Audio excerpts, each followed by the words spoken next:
Alright guys, we're about to go over the answers to numbers 8 through 11. Please make sure that you are using a purple pen to make your corrections. If you try to use your regular pen or pencil, then the questions will be marked wrong. You will not get any credit for them. But if you correct your answers using a purple pen, you can get back up to half the points that you would have lost. If you miss the questions but don't correct the answers, then they will be marked fully wrong. All right, so here we go. An object must travel 60 meters in 4 seconds. 60 meters is a distance, 4 seconds is a time, and therefore we must be looking for speed. At what average speed will the object have to travel to accomplish this task? So we're looking for speed. S equals D divided by T. S equals the distance, 60 meters, over the time, which is 4 seconds. And when you do 60 divided by 4, you get an answer of 15. And for our units, we look to the calculations. We have meters and seconds, and we know that speed is something like miles per hour, or in this case, meters per second.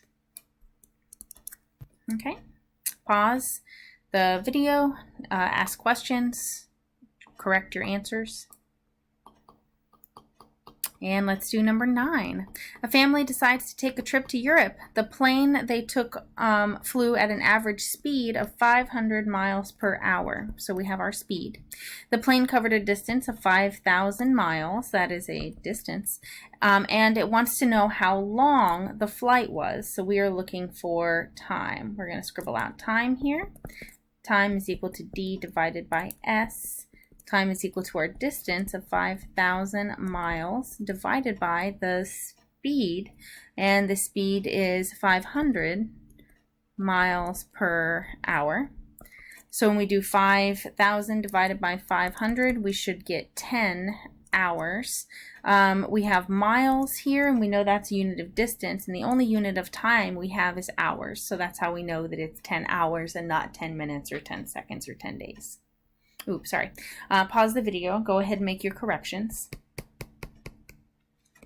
And let's do number 10. A group of campers decided to take a canoe trip down a river. The campers traveled 25 miles in 5 hours. 25 miles is the distance, 5 hours is a time, and it wants to know at what average speed did the group of campers travel down the river. So we're looking for speed. Speed is equal to distance over time, and our distance is 25 miles, and our time is 5 hours. Ooh. If we do 25 divided by 5, we should get 5 miles per hour. And we know it's miles per hour because we're looking for a speed, and we have miles up top and hours on the bottom. Go ahead and pause the video, make your corrections, ask your questions. And number 11. Some sharks can swim at an average cruising speed of 3 miles per hour. If a shark swam for 7 hours, then how far would it travel? It's asking for how far, which is the distance. So distance equals speed times time. Distance equals the speed of 3 miles per hour times 7 hours. It should be written, remember, 3 mph times 7 hours, but we don't have enough space there, sorry. When we do 3 times 7, we get a distance of 21, and since we're looking for distance, we know that hours is a unit of time, and we have miles per hour. Miles is a unit of distance, so miles is what we're working with here. All right. Go ahead, pause the video, get your corrected answers in purple pen.